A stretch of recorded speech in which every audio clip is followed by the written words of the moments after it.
विक्रमपुर नामक गांव में गंगू अपनी पत्नी फूलवती, बेटी लाली और अपने माता पिता के साथ रहा करता था। गंगू मजदूरी करके अपने घर का खर्चा चलाया करता और फूलवती घर पर ही रहकर अपनी बेटी और अपनी सासुर का ख्याल रखा करती। एक दिन गंगू काम से वापस आ रहा होता है, तभी एक तेज चलती ट्रक ने गंगू को टक्कर मार दी और गंगू की मौके पर ही मौत हो जाती है। नहीं नहीं नहीं, आप हमें छोड़कर ऐसे मत जाइए। हमारा आपके सिवा कोई नहीं है। हे भगवान, आप हमें छोड़कर चले गए तो हमारा क्या होगा?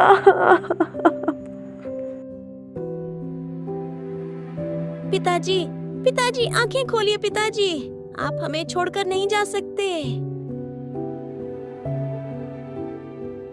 फूलवती ने गांव वालों के साथ मिलकर गंगू का अंतिम संस्कार कर दिया।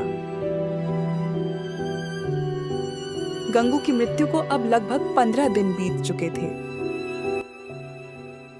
बिटिया, कब तक हम यूं ही हाथ पर हाथ धरे बैठे रहेंगे?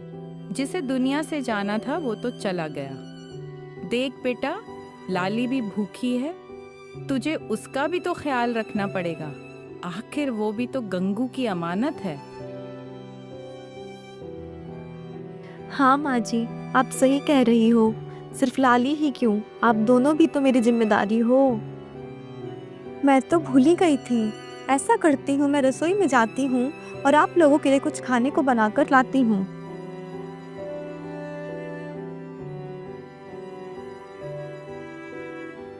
फूलवती अब रसोई में जाती है तो देखती है कि राशन के सारे डब्बे खाली पड़े थे।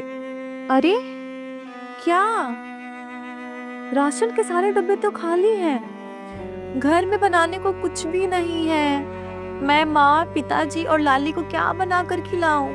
पहले ही उन लोगों के गम के मारे रो रो कर बुरा हाल है। उनकी तबीयत और बिगड़ जाएगी। हे भगवान, कुछ करिए भगवान।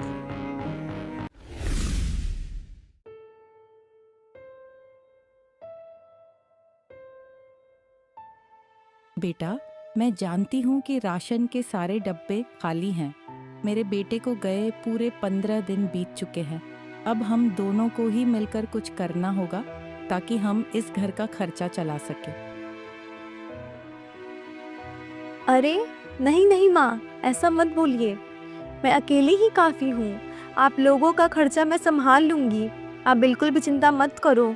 आप ज्यादा चिंता करोगी तो आपकी तबीयत खराब हो जाएगी। वो तो ठीक है बेटा, लेकिन तू अकेले भी क्या करेगी? गंगू तो मजदूरी करता था, लेकिन तू तो मजदूरी भी नहीं कर पाएगी। हाँ माँ जी, मैं देखती हूँ, शायद मेरे लिए कोई और काम मिल जाए।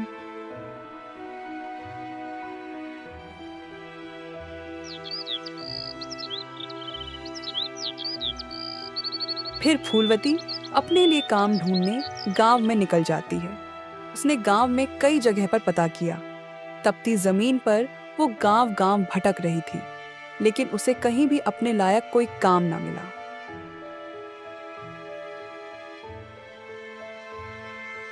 सारी जगह देखा पर कोई काम नहीं मिला।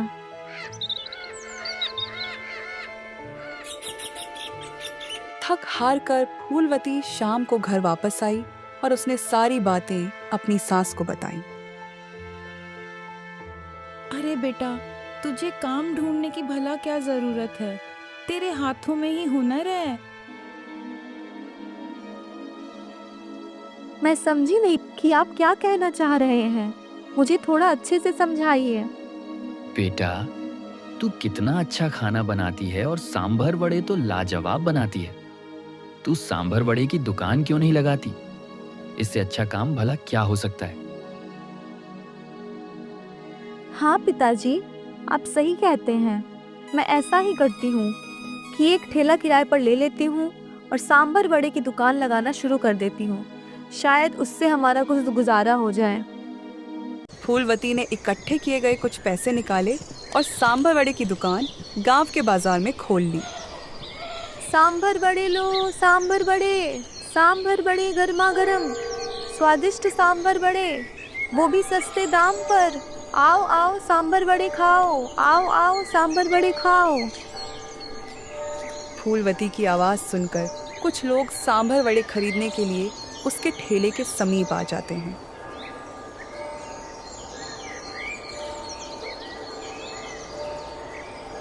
अरे फूलवती दीदी, जरा 2 सांभर वड़े तो लगाना। हाँ हाँ भैया, अभी लगाती हूँ। यह सांभर वड़े बहुत स्वादिष्ट और ताजा है, आपको जरूर पसंद आएंगे।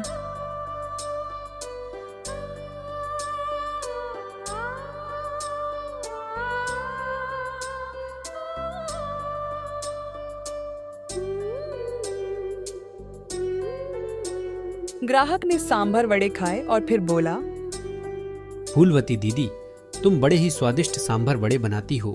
लाओ, मुझे 2 पैक करके भी दे दो, मैं अपने घर वालों को भी खिलाऊंगा। फूलवती ने भी 2 सांभर वड़े पैक करके ग्राहक को दे दिए। इस तरह लोगों की भीड़ उसकी दुकान पर अब जमा होने लगी। फूलवती के सांभर वड़े बहुत अच्छे बिकने लगे। फूलवती बहुत खुश थी।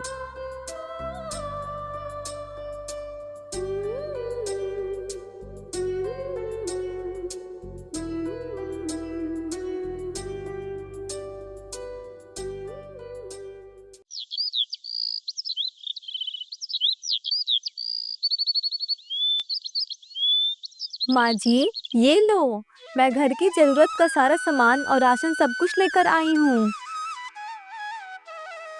हाँ बेटा, मैं जानती ही थी कि तू बहुत अच्छे सांभर वड़े बनाती है और लोगों को तेरे सांभर वड़े बहुत पसंद आएंगे।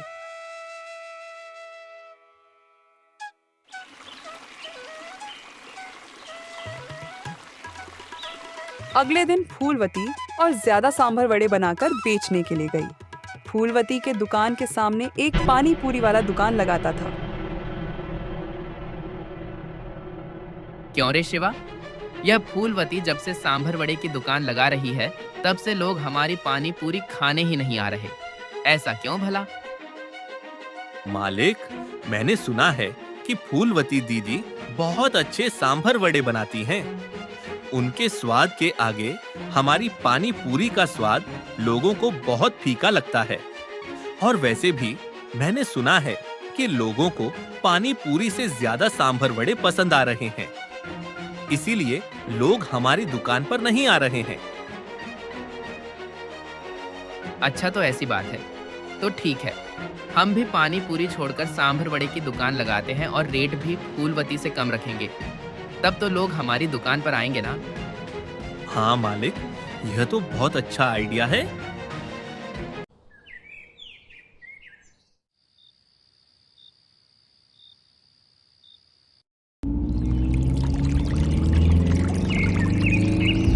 अगले दिन से भीमा ने भी अपनी पानी पूरी की दुकान को हटाकर वहां सांभर वड़े की ही दुकान लगा दी और अपने दाम भी फूलवती के ठेले के दाम से कम रख दिए।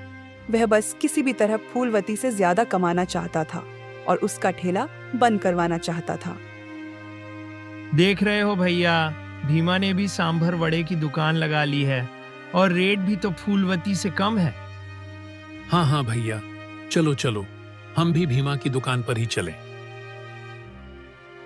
इसी तरह सभी लोग फूलवती की दुकान को छोड़कर भीमा की दुकान पर ही सांभर वड़े खाने के लिए आने लगे। फूलवती के सांभर वड़े अब बिकना बिल्कुल ही बंद हो गए।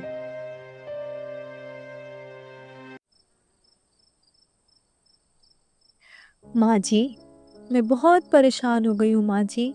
भीमा ने भी सांभर वड़े बेचने शुरू कर दिए हैं और उसने अपने दाम भी बहुत गिरा दिए हैं। इस वजह से कोई भी मेरी दुकान से खाने को तैयार नहीं है। कुछ दिनों से जितने भी सांभर वड़े बनाकर लाती हूँ, यह तपती गर्मी में ख़राब हो जाते हैं और मुझे फेंकने पड़ते हैं या गरीबों को दान करना पड़ता है। मुझे लगता है कि अगर ऐसा ही चलता रहा तो मुझे अपनी दुकान बंद करनी पड़ेगी माँ जी। अरे बेटा, इतनी जल्दी हिम्मत थोड़ी ना हारते हैं। अगर भीमा ने तुम्हें देखकर सांभर वड़े की दुकान खोली तो तुम अपनी दुकान बंद करके इडली और डोसा की दुकान खोल लो। तुम तो सभी खाना अच्छा बना लेती हो, देखना लोगों की भीड़ कैसे उमड़ती है। फूलवती को अपने सास की बात बहुत पसंद आई। उसने उसी जगह पर सांभर वड़े की दुकान बंद करके इडली और डोसा की दुकान खोल ली।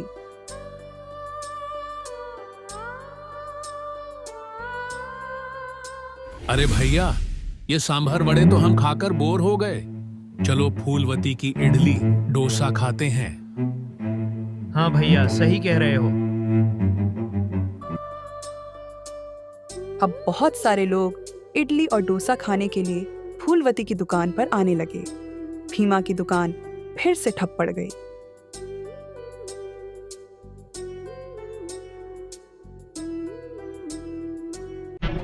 क्यों रे शिवा, यह फूलवती तो बहुत होशियार निकली। इसने धंधा ही बदल दिया। अब यह सांभर वड़े छोड़कर इडली डोसा बेच रही है और ज्यादातर लोग वहीं जा रहे हैं। हाँ भीमा भैया, मैंने सुना है कि लोग सांभर वड़े खाकर बोर हो गए हैं। इडली डोसा उन्हें कुछ नया लगा। अच्छा तो ऐसी बात है, तो देर किस बात की? हम भी ऐसा ही करते हैं। यह सांभर वड़ा बनाना छोड़ देते हैं और इडली डोसा बनाकर बेचते हैं और दाम पिछली बार की तरह कम रखेंगे। उसके बाद भीमा ने ऐसा ही किया। उसने फूलवती की होड़ में सांभर वड़े बनाना छोड़कर इडली डोसा बनाना शुरू कर दिया और दाम भी कम कर दी। फिर सभी लोगों ने भीमा की दुकान पर इडली डोसा खाने के लिए भीड़ लगा दी और फूलवती की दुकान पर एक मक्खी तक भिनभिनाना बंद हो गई।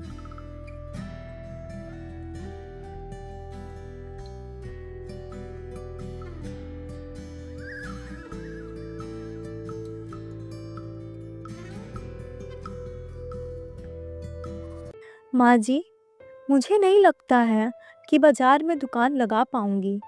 भीमा तो मुझे दुकान लगाने ही नहीं देता। वह हमेशा ही मेरी काम की नकल कर लेता है। मुझे लगता है कि आदमियों के मुकाबले एक औरत की दुकान कभी नहीं चल पाएगी। मैं सोच रही हूँ कि दुकान छोड़कर कोई और काम कर लूँ। नहीं बेटा, ऐसा नहीं करते। भीमा तुम्हारी नकल इसलिए करता है कि उसे पता है कि तू अपने काम में कामयाब होगी, लेकिन उससे कुछ नहीं होता। तुम ऐसा करो कि फिर से अपना खाना बदल लो। हाँ बेटी, तेरे पिताजी सही कहते हैं। तू इस बार नाश्ते का आइटम नहीं बल्कि खाने की चीज को बेच। याद है तू पूरी सब्जी कितनी अच्छी बनाती है। रघु को तो तेरे हाथ की पूरी सब्जी बहुत पसंद थी। ऐसा कर, अब तू पूरी सब्जी बनाकर बेचना शुरू कर दे और कौवा जितनी भी हंस की चाल चलने की कोशिश क्यों ना कर ले, कभी ना कभी तो वह मात खा ही जाता है।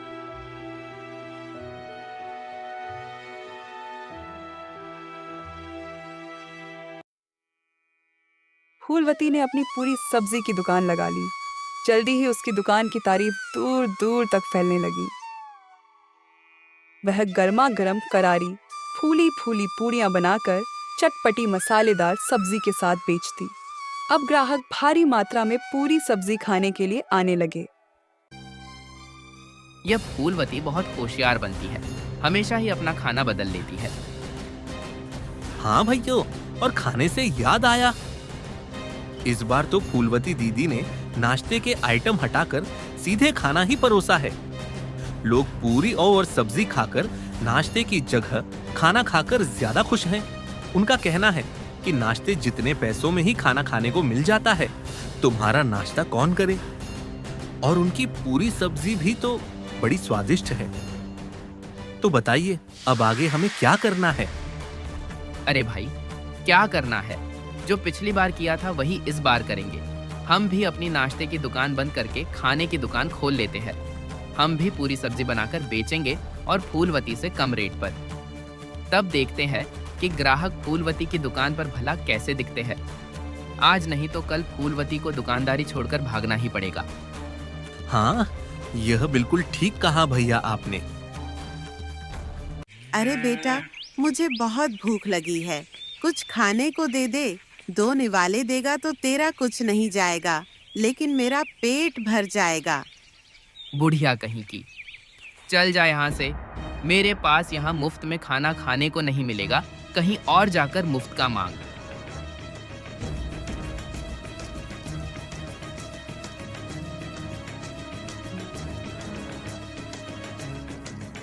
अरे बूढ़ी अम्मा, इधर आओ मेरे पास।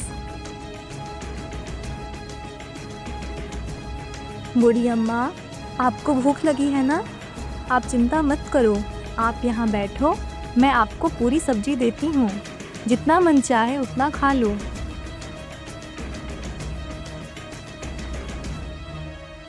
बिटिया, तेरा बहुत बहुत शुक्रिया।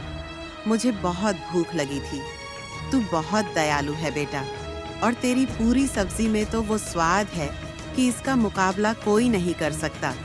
लेकिन मुझे ये समझ नहीं आ रहा कि तेरी दुकान पर उतने ग्राहक क्यों नहीं हैं जितने होने चाहिए। ऐसी पूरी सब्जी तो पूरे गांव में कहीं नहीं बिकती। क्या बताऊँ अम्मा, सब भाग्य का खेल है। भगवान जब चाहेंगे तब मेरी मेहनत रंग लाएगी। बिटिया, तू मुझे बता तो सकती है, शायद मैं तेरी कोई मदद कर सकूं। ना भी कर पाई तो तुझे ये बूढ़ी अम्मा आशीर्वाद जरूर देगी। फूलवती ने अपनी सारी बातें बूढ़ी अम्मा को बताई। यह सब बातें सुनकर बूढ़ी अम्मा को बहुत दुख होता है। फिर वो अपने झोले से एक मसाले का पैकेट निकालकर फूलवती को देती है और कहती हैं, बेटा, ये मसाले का पैकेट रख ले, और हाँ, इसे कोई साधारण मसाला मत समझना। ये एक जादुई मसाला है। तू ऐसा समझ कि तेरे लिए मेरा आशीर्वाद है।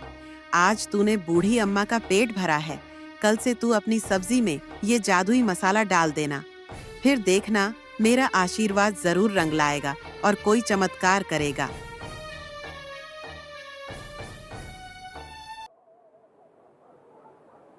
फूलवती घर आती है और सारी बात अपने सास और ससुर को बताती है।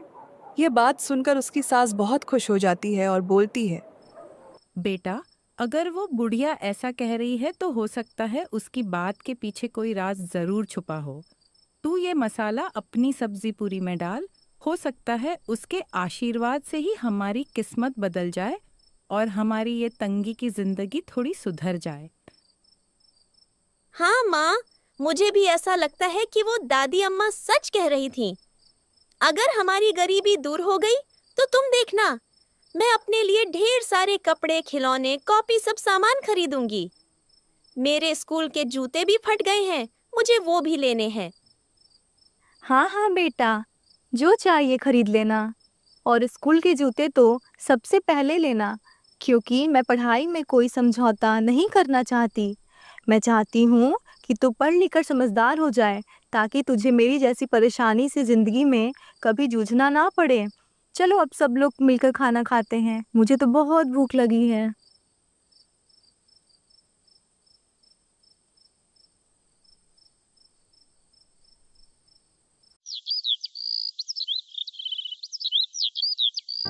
अगले दिन फूलवती जब अपनी पूरी सब्जी बना रही थी तो उसने बुढ़िया का दिया हुआ मसाला उसमें डाला।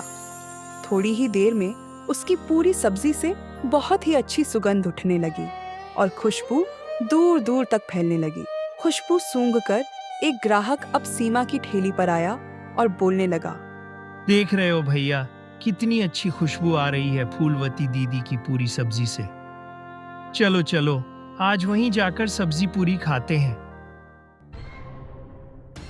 अरे फूलवती दीदी, तुम्हारी सब्जी पूरी से तो बहुत अच्छी खुशबू आ रही है। लाओ लाओ, हमें भी अपनी पूरी सब्जी खिलाओ। फूलवती ने दोनों के लिए पूरी सब्जी लगाई। पूरी सब्जी खाकर ग्राहक ने तारीफ करते हुए फूलवती से कहा,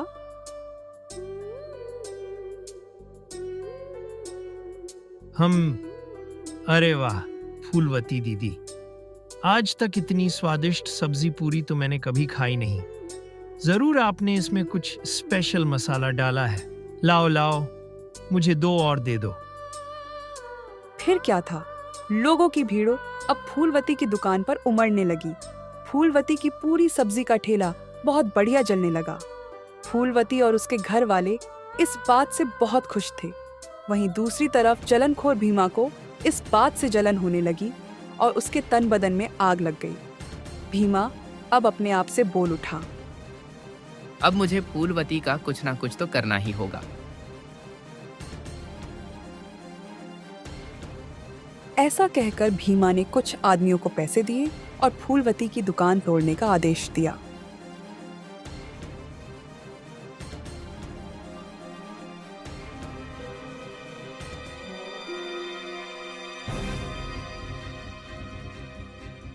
आदमियों ने रातों रात फूलवती की दुकान को तोड़ फोड़ दिया।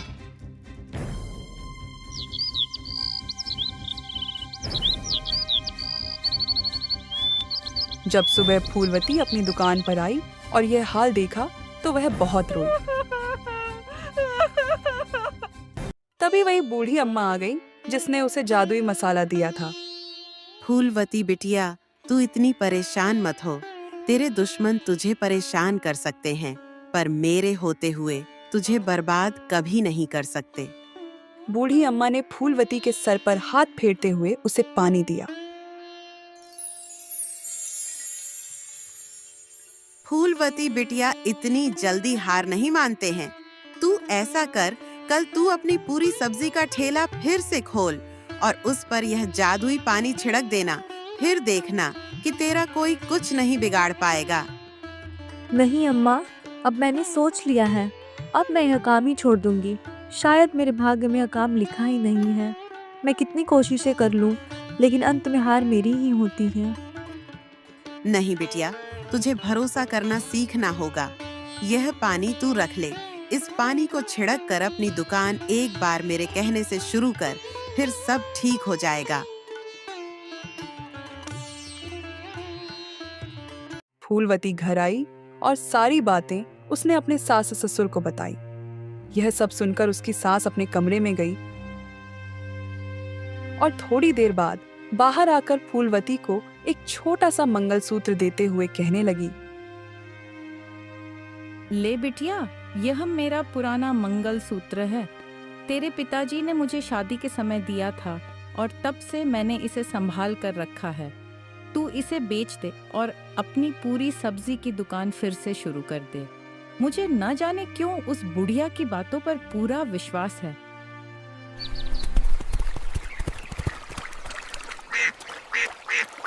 फूलवती ने मंगलसूत्र को बेच दिया और अपना ठेला फिर से शुरू किया। भीमा ने जब यह देखा तो उसने फिर से अपने आदमियों को भेजा, लेकिन जैसे ही उन्होंने फूलवती की दुकान को तोड़ने की कोशिश की, उन्हें एक नंगी तार से जोर का करंट लगा और दूर गिर गए। और भीमा पास आकर सारी बात बताई। ना बाबा, ना हम तो नहीं जाएंगे। वहां पर इतनी जोर का करंट का झटका लगा है कि पूरी जिंदगी याद रहेगा। मैं खुद जाकर उसकी दुकान तोड़ूंगा।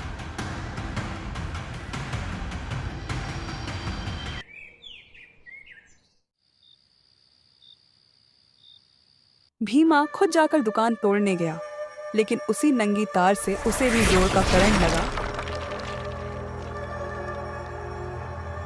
और ना जाने कैसे वह उसने अपनी ही दुकान तोड़ दी। थोड़ी देर में भीमा को होश आया। वह फूलवती के पास गया, उसके पैर पकड़कर माफी मांगने लगा। फूलवती ने उसे माफ कर दिया